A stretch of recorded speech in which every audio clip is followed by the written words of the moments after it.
আজকের প্রধান সংবাদে থাকছে দিনের সব বড় খবর, ব্রেকিং নিউজ এবং গুরুত্বপূর্ণ আপডেট একসাথে। আজকের খবরের শিরোনাম: 17টি নোটিশে ভুয়ো, অভিষেকের সম্পত্তির খতিয়ান ভাইরাল হতে আসরে তৃণমূল। অবশেষে সুখের খবর, অন্নপূর্ণা ভান্ডারের নোটিফিকেশন জারি করল রাজ্য সরকার। কি রয়েছে সেখানে? বয়স 60 পেরিয়েছে, সিনিয়র সিটিজেন কার্ডে মিলবে অগণিত সুযোগ সুবিধা, কিভাবে আবেদন করবেন? বাংলার মহিলাদের জন্য বিরাট সুখবর, এবার বিনামূল্যে মিলবে রান্নার গ্যাসের সংযোগ, কিভাবে ঘরে বসেই করবেন আবেদন? এক ধাক্কায় 140 থেকে কমে 66 ওবিসিদের নিয়ে শুভেন্দু সরকারের ঐতিহাসিক বিজ্ঞপ্তি। আসছে বিস্তারিত খবরে। তৃণমূলের সর্বভারতীয় সাধারণ সম্পাদক অভিষেক বন্দ্যোপাধ্যায়ের সম্পত্তির খতিয়ান এবং কলকাতা পৌরসভার একটি কথিত নোটিশ ঘিরে রাজ্য রাজনীতিতে শোরগোল পড়ে গিয়েছে। এই পরিস্থিতিতে দলের অবস্থান স্পষ্ট করতে এবং অভিষেকের পাশে দাঁড়িয়ে আসরে নামলেন তৃণমূলের মুখপাত্র তথা বিধায়ক কুণাল ঘোষ। বুধবার একটি সাংবাদিক বৈঠক করে কুণাল স্পষ্ট জানিয়ে দেন, অভিষেক বন্দ্যোপাধ্যায় এবং দলের শীর্ষ নেতৃত্বের ভাবমূর্তি কালিমালিপ্ত করতেই বিরোধীরা এই ধরনের ভিত্তিহীন প্রচার চালাচ্ছে। অভিষেকের বাড়ি ভাঙার নোটিশ কি এই ভাইরাল বিতর্ক? গত কয়েকদিন ধরে সোশ্যাল মিডিয়ায় একটি নোটিশ এবং অভিষেক বন্দ্যোপাধ্যায়ের সম্পত্তির একটি দীর্ঘ তালিকা ঝড়ের গতিতে ভাইরাল হয়েছে।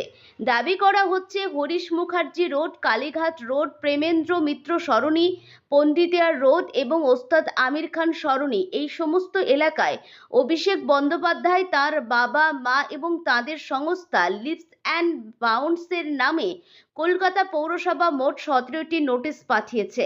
ভাইরাল নোটিশে কি দাবি করা হয়েছে জানেন? নোটিশে দাবি করা হয়েছে অভিষেকের বাড়ির বেশ কিছু অংশ বেআইনি। আগামী 7 দিনের মধ্যে সেই অবৈধ অংশ ভেঙে ফেলতে হবে, নয়তো পৌরসভা কড়া ব্যবস্থা নেবে। এছাড়া বাড়ির ভেতরে লিফট ও এসকেলেটর বসানোর জন্য পৌরসভার অনুমতি নেওয়া হয়েছিল কিনা তা নিয়েও প্রশ্ন তোলা হয়েছে। সবটাই বিজেপির সাজানো ভুয়ো গল্প তোপ কুণালের। এই নোটিশ ও সম্পত্তির তালিকাকে সম্পূর্ণ ভিত্তিহীন এবং উস্কানিমূলক বলে উড়িয়ে দিয়েছেন কুণাল ঘোষ। তিনি বারংবার জোর দিয়ে বলেন, তিনি এখানে নিজের ব্যক্তিগত মতামত দিচ্ছেন না, বরং দল এবং অভিষেক বন্দ্যোপাধ্যায়ের বক্তব্যই হুবহু তুলে ধরছেন। কুণাল ঘোষ বলেন, বিভ্রান্তিকর পরিস্থিতি তৈরি করে দলের সর্বভারতীয় সাধারণ সম্পাদক এবং অন্যান্য কিছু নেতাকে কালিমালিপ্ত করার জন্য এই অপপ্রচার চালানো হচ্ছে। দল এটাকে সম্পূর্ণ ভিত্তিহীন বলে চিহ্নিত করছে। অভিষেক বন্দ্যোপাধ্যায়ের স্পষ্ট বক্তব্য, তিনি এই ধরনের সস্তা অপপ্রচারের সামনে মাথা নত করবেন না।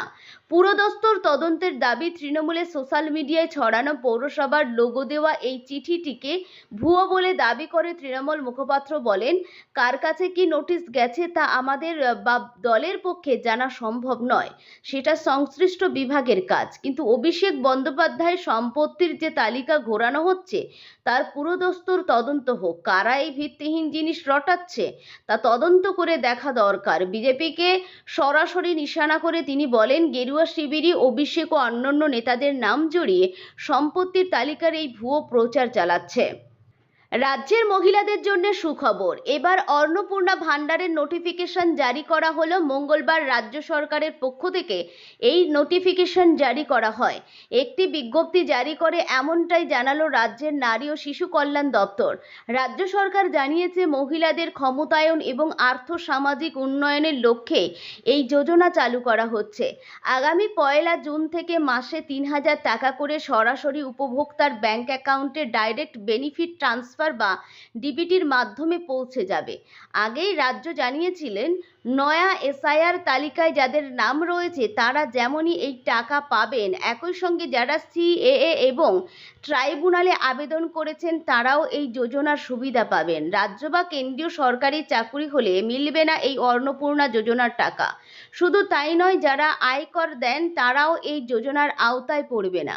অন্যদিকে রাজ্য সরকার স্পষ্ট করে দিয়েছে, যাদের বয়স 25 থেকে 60 বছরের মধ্যে তারাই এই যোজনার সুবিধা পাবেন। সরকারের পক্ষ থেকে আগেই জানানো হয়েছিল নতুন করে আবেদন পুরনোদের স্ট্যাটাস দেখার জন্য চালু করা হবে পোর্টাল। সেই মতো কথা রাখলো রাজ্যের প্রথম বিজেপি সরকার। মঙ্গলবার থেকে চালু হয়ে গেল অন্নপূর্ণা ভাণ্ডারের জন্য পোর্টাল। নতুন করে আবেদনপত্রগুলি সরকারি আধিকারিকরা খতিয়ে দেখবেন। যাচাইকরণের পর গ্রামীণ ক্ষেত্রে বিডিও এবং এসডিওরা জেলা শাসকের কাছে তা পাঠাবেন। কলকাতা পৌরসভার ক্ষেত্রে সেখানকার আধিকারিকরা বিষয়টি দেখবেন। সবকিছুর পর পোর্টালে এই তালিকা তোলা হবে। প্রবীণ নাগরিকদের বিভিন্ন সরকারি সুযোগ সুবিধা, সামাজিক নিরাপত্তা এবং দৈনন্দিন জীবনে যাতায়াত বা চিকিৎসার খরচ কমাতে ভারত সরকার একটি অত্যন্ত গুরুত্বপূর্ণ পদক্ষেপ গ্রহণ করেছে, যার নাম সিনিয়র সিটিজেন কার্ড। 60 বছর বা তার বেশি বয়সী প্রবীণদের জন্য এটি কেবল একটি পরিচয়পত্র নয়, বরং বার্ধক্যের দিনগুলিতে সরকারি ও বেসরকারি স্তরে একাধিক বিশেষ সুবিধা ও ছাড় পাওয়ার একটি অন্যতম চাবিকাঠি। এর আগে কেন্দ্রের এই সুবিধে মিলত না পশ্চিমবঙ্গে, তবে নতুন সরকারের জামানায় এই সুবিধাও পাবেন রাজ্যের বাসিন্দারা। বিগত কয়েক বছর ধরে ভারতকে যুব সমাজের দেশ হিসাবে চিহ্নিত করা হলেও সময়ের সঙ্গে সঙ্গে দেশের জনসংখ্যার একটি বড় অংশের বয়স বাড়ছে। পরিসংখ্যান বলছে আগামী দিনে ভারতে প্রবীণ নাগরিকদের সংখ্যা দ্রুত হারে বৃদ্ধি পেতে চলেছে। আর সেই কারণেই কেন্দ্র ও রাজ্য সরকারগুলি প্রবীণদের সামাজিক ও আর্থিক নিরাপত্তা সুনিশ্চিত করতে এই কার্ডের মাধ্যমে একগুচ্ছ নতুন সুযোগ সুবিধা নিয়ে এসেছে। সিনিয়র সিটিজেন কার্ডের প্রধান সুবিধাগুলি হলো, এই কার্ডটি সঙ্গে থাকলে প্রবীণ নাগরিকরা মূলত 4 ধরনের ক্ষেত্রে বিশেষ অগ্রাধিকার ও আর্থিক ছাড়ের সুবিধা উপভোগ করতে পারবেন। ভ্রমণ ও যাতায়াত ভাড়ায় বিশেষ ছাড়, ট্রেন, সরকারি বা রাষ্ট্রায়ত্ত বাস এবং বিমানের টিকিট বুকিংয়ের ক্ষেত্রে এই কার্ডের মাধ্যমে বিশেষ কনসেশন বা ছাড় পাওয়া যায়। চিকিৎসা ও স্বাস্থ্য পরিষেবা, সরকারি ও নির্দিষ্ট কিছু বেসরকারি হাসপাতালে চিকিৎসার খরচে বিশেষ ছাড় মেলে। এছাড়া বিভিন্ন সরকারি অফিস, হাসপাতাল বা ব্যাংকে বয়স্কদের জন্য আলাদা অগ্রাধিকার লাইন বা বিশেষ কাউন্টারের ব্যবস্থা থাকে, যাতে তাদের দীর্ঘক্ষণ লাইনে দাঁড়িয়ে কষ্ট করতে না হয়। ব্যাংকিং ও আর্থিক সুবিধা, প্রবীণদের জন্য তৈরি নির্দিষ্ট সঞ্চয় স্কিমগুলিতে সাধারণ নাগরিকদের তুলনায় বেশি সুদের হার দপ্তরের পক্ষ থেকেও অতিরিক্ত ট্যাক্স ছাড়ের সুবিধা পান কার্ডধারীরা। পেনশন ও সামাজিক নিরাপত্তা, বিভিন্ন সামাজিক সুরক্ষা প্রকল্প বা সরকারি বার্ধক্য ভাতা পাওয়ার ক্ষেত্রে এই কার্ডটি বয়স ও পরিচয়ের মূল প্রমাণ্য নথি হিসাবে কাজ করে। আবেদনকারীকে অবশ্যই একজন ভারতীয় নাগরিক হতে হবে। দেশের যে কোনো প্রান্তে 60 বছর বা তার বেশি বয়সী নারী উভয়ের এই কার্ডের জন্য আবেদন করতে পারবেন। প্রয়োজনীয় নথিপত্র, আবেদন করার সময় নথিপত্রগুলি প্রয়োজন হবে: বয়সের প্রমাণপত্র, জন্ম শংসাপত্র। অনলাইন আবেদনের পদ্ধতি, ভারতের কেন্দ্রীয় সরকারের ন্যাশনাল গভর্নমেন্ট সার্ভিস পোর্টালের মাধ্যমে অনলাইনে আবেদন করা যায়। পশ্চিমবঙ্গের অর্থনৈতিকভাবে অনগ্রসর ও দরিদ্র পরিবারের মহিলাদের জন্য বড় ঘোষণা করল রাজ্যের নবগঠিত বিজেপি সরকার। রাজ্যে এবার পুরোদমে চালু হতে চলেছে প্রধানমন্ত্রী উজ্জ্বল যোজনার 3.0। এর ফলে রাজ্যের লক্ষাধিক মহিলা সম্পূর্ণ বিনামূল্যে রান্নার গ্যাসের সংযোগ এবং সরকারি ভর্তুকির সুবিধা পাবেন। নতুন মন্ত্রিসভার প্রথম বৈঠক শেষে এই সুখবর জানান মুখ্যমন্ত্রী শুভেন্দু অধিকারী। তিনি সাংবাদিকদের মুখোমুখি হয়ে বলেন, দীর্ঘদিন ধরে রাজ্যে কেন্দ্রের একাধিক জনকল্যাণমূলক প্রকল্প থমকে ছিল। এবার থেকে উজ্জ্বলা যোজনার পাশাপাশি প্রধানমন্ত্রী জন আরোগ্য যোজনা, প্রধানমন্ত্রী ফসল বীমা যোজনা, প্রধানমন্ত্রী শ্রী বিশ্বকর্মা এবং বেটি বাঁচাও বেটি পড়াও মতো সমস্ত কেন্দ্রীয় প্রকল্প বাংলার একযোগে রূপায়িত হবে। মুখ্যমন্ত্রী আরও দাবি করেন, দেশ জুড়ে ইতিমধ্যে প্রায় 11 কোটি মহিলা উজ্জ্বলা 1.0 এবং 2.0 সুবিধা পাচ্ছেন। পশ্চিমবঙ্গের ক্ষেত্রে প্রায় 11 লক্ষ উপভোক্তার কোটা বাকি রয়ে গেছে, কারণ অতীতে বহু আবেদন এলপিজি ডিস্ট্রিবিউটর সেন্টারগুলিতে আটকে রাখা হয়েছিল। এবার সেই জট কাটতে চলেছে।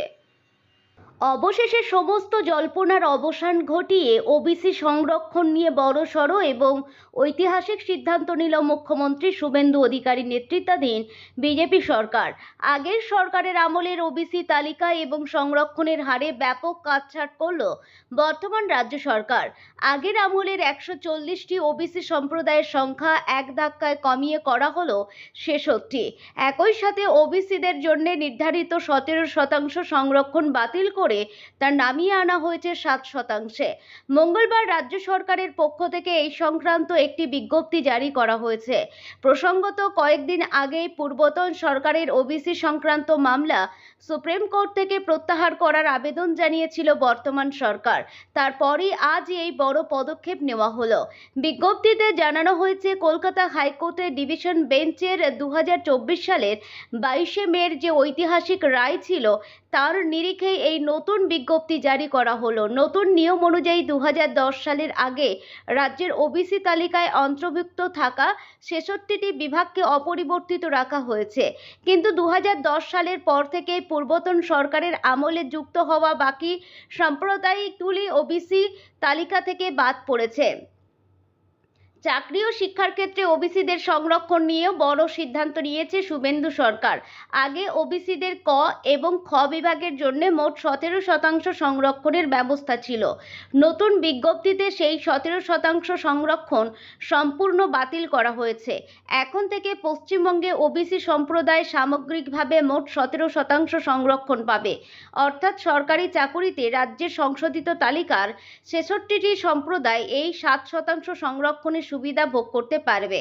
এছাড়াও বিজ্ঞপ্তিতে উল্লেখ করা হয়েছে, তফসিলি জাতি থেকে যারা খ্রিস্ট ধর্মে ধর্মান্তরিত হয়েছেন এবং তাদের বংশধরদের এই সংশোধিত ওবিসি তালিকার অন্তর্ভুক্ত করা হয়েছে।